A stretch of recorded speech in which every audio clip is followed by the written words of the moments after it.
దేవునికి స్తోత్రము.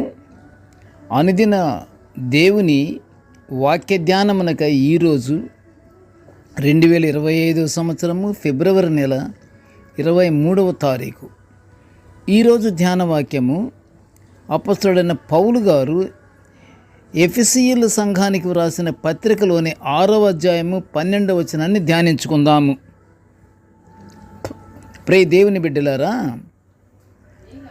మొదటిగా మనము పౌలు గారు ఎఫెసీయుల సంఘానికి వ్రాసినటువంటి పత్రికలోని 6వ అధ్యాయము 12వ వచనాన్ని మనము చదువుకుందాము. మనము పోరాడునది శరీరులతో కాదు, కానీ ప్రధానులతోనూ అధికారులతోనూ ప్రస్తుత అంధకార సంబంధులకు లోకనాథులతోనూ ఆకాశమండలమందున్న దురాత్మల సమూహములతోనూ మనము పోరాడుచున్నాము. ప్రియ దేవుని బిడ్డలారా, ఈరోజు ధ్యాన వాక్యము మన పోరాటము అంధకార సంబంధులైన లోకనాథులతో పోరాడుట గురించి మనము ధ్యానించుకుంటున్నాము. ఎందువలనంటే మనము మన తోడి మానవులతో పోరాటం ఎందుకు పనికిరాదు. మానవుడు పోరాడుకుంటే ఏముంటుంది? ఆనందం ఉండదు, ఎల్లప్పుడూ పగ ద్వేషాలతో ఉంటుంది, నిశ్చలత ఉండదు, పనికిమాలినటువంటి మాటలు మాట్లాడుకుంటూ సహనం మనం కోల్పోయి ఉంటాం.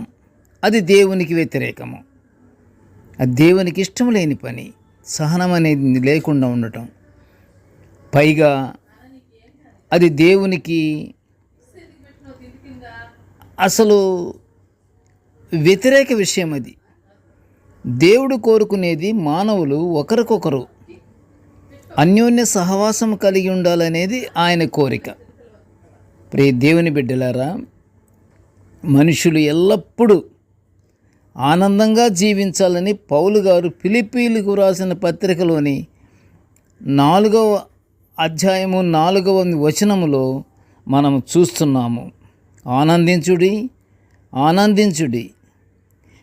మరీ చెప్పుచున్నాను, ఆనందించుడి అని రాస్తున్నాడు ఫిలిప్పీలు సంఘానికి పౌలు గారు.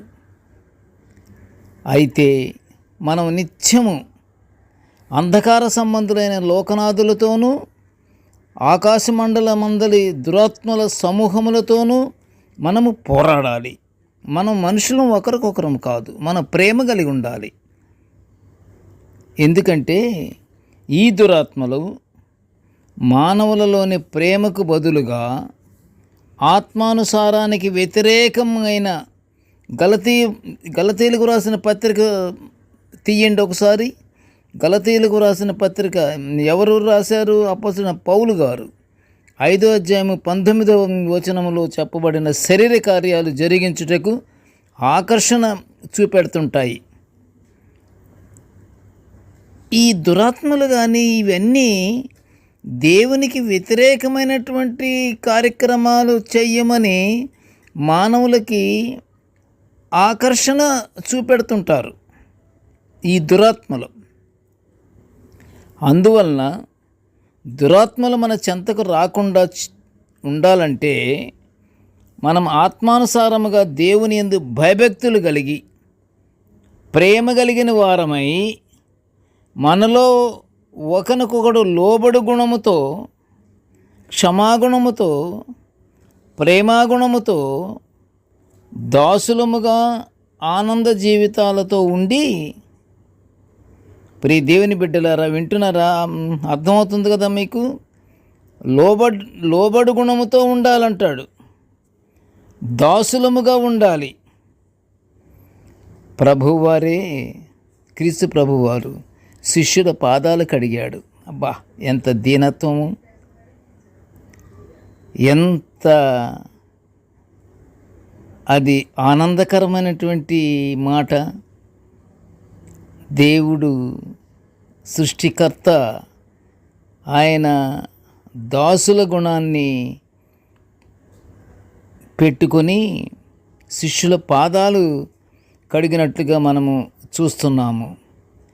మనము దాసులముగాను ఆనంద జీవితాలతో ఉండి ఆత్మఫలము కలిగి ఆత్మానుసారముగా జీవిస్తున్నప్పుడు శరీరేచ్ఛలను మనము నెరవేర్చము. శరీరేచ్ఛల వైపు మన చూపు వెళ్ళదు, మన మనసు వెళ్ళదు. క్రీస్తు రక్తము మనలను అంధకార సంబంధమైన అధికారము నుండి విడుదల చేసి దేవుని రాజ్య నివాసులుగా చేసినట్లు అపొస్తలుడైన పౌలు గారు కొలస్సీయులకు రాసిన పత్రిక 1 అధ్యాయము 14వ వచనములో వివరించాడు. దేవునికి వ్యతిరేక శక్తులతో నిత్యము పోరాడుచు దేవునికి వ్యతిరేక శక్తులు అవి వాడేది ఏమిటంటే మానవుణ్ణి ప్రేమ అనే పదాన్ని రౌండ్ ఆఫ్ చేయించిస్తాయి. ప్రేమ అనేది మానవునిలో లేకుండా చేయుటకై దేవునికి వ్యతిరేక శక్తులు అవి పోరాడుతుంటాయి. మనము అలాంటి శక్తులతో నిత్యము పోరాడుచు ప్రేమ కలిగిన మనస్సులతో నిత్యము దేవుని ఆరాధించుకొనుచు మనము దేవుని మహిమపరుచుకుంటూ మనము పరలోక ఆశీర్వాదాలు పొందుకుందాము. ప్రార్థన చేసుకుందాము. కృపగల తండ్రి, జీవముగల నాయన, నీ పాదములకు స్తోత్రములు. నాయన, నీ దివ్యమైనటువంటి వాక్యాలను మేము నిత్యము ధ్యానించుకునే ఈ గొప్ప భాగ్యాన్ని మాకు అనుగ్రహించినందుకు నీకు ఘనమైన స్తోత్రములు తండ్రి. ప్రభువా, నేటి ధ్యాన వాక్యమును వినిచున్న ప్రతి బిడ్డను ఆశీర్వదించయ్యా. ఇదిగో తండ్రి, మేము ఒకరికొకరు అన్యోన్య సహవాసం కలిగి ఉండుటకు తండ్రి, మా దగ్గరికి ఆయన అపవాదిని రాకుండా నీ పరిశుద్ధాత్మని వలన తండ్రి మాకు సహాయము చేయమని నాయన్ని వేడుకొంచుంటున్నాము తండ్రి. ఆ ప్రకారంగానే తండ్రి మేమందరము తండ్రి ఒకరికొకరు మేము లోబడు గుణము కలిగి మేము ఆనంద జీవితాలతో నిన్ను స్తుతించుకొనుచు నిన్ను మహిమపరుచుకునే భాగ్యాన్ని మాకు అనుగ్రహించమని ఈ మనవులన్నీ యేసయ్య పుణ్యనామమున వినయముగా వేడుకొనుచుంటున్నాము తండ్రి. ఆమెన్. దేవుడు మనలందరినీ బహుగా దీవించుగాక. ఆమెన్.